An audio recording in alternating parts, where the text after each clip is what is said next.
Slimane Zeguidour nous a rejoint sur ce plateau. Bonjour Slimane. Bonjour. Les États-Unis et la Russie, on le voit, prennent les choses en main. Ça se fait sans doute au détriment de l'Ukraine, Slimane. De l'Ukraine, quand bien même pour la forme, une délégation ukrainienne avait déjà été invitée à Riyad, en Arabie Saoudite, où auparavant Zelensky était lui-même passé. Mais c'est sûr que les Ukrainiens n'ont pas les cartes, comme disait ironiquement Trump à Zelensky, n'ont pas les cartes pour s'imposer. Donc l'affaire aujourd'hui est prise en main directement par les Russes et par les Américains.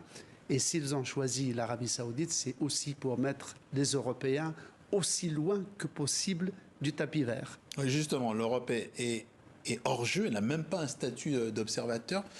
Comment l'expliquer? Qu'est-ce que ça veut dire? Oui, c'est cela aussi le nerf de cette histoire, c'est que les Saoudiens ne sont pas seulement des prestataires de services qui prêtent leurs locaux. Ils sont participants de bout en bout des négociations. C'est-à-dire que dans 50 ans, quand on fera cette histoire, on ira aux archives saoudiennes aussi. Pourquoi on a choisi Riyad? D'abord, Riyad est un allié des États-Unis depuis la guerre froide, mais il est devenu un allié très proche de la Russie après la fin de la guerre froide. Ça, c'est le premier point. Donc, c'est un allié de confiance pour les deux.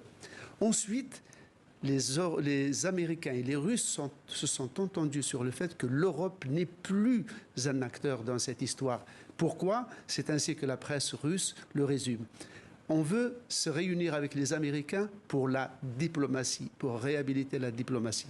Les Européens, eux, se réunissent pourquoi? Pour s'armer, se réarmer et pour la guerre.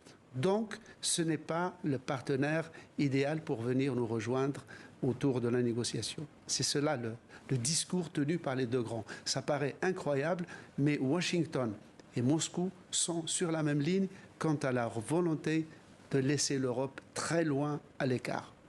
Donc un renversement des situations. Les précisions de Slimane Zeguidour, notre éditorialiste TV5 Monde. Merci.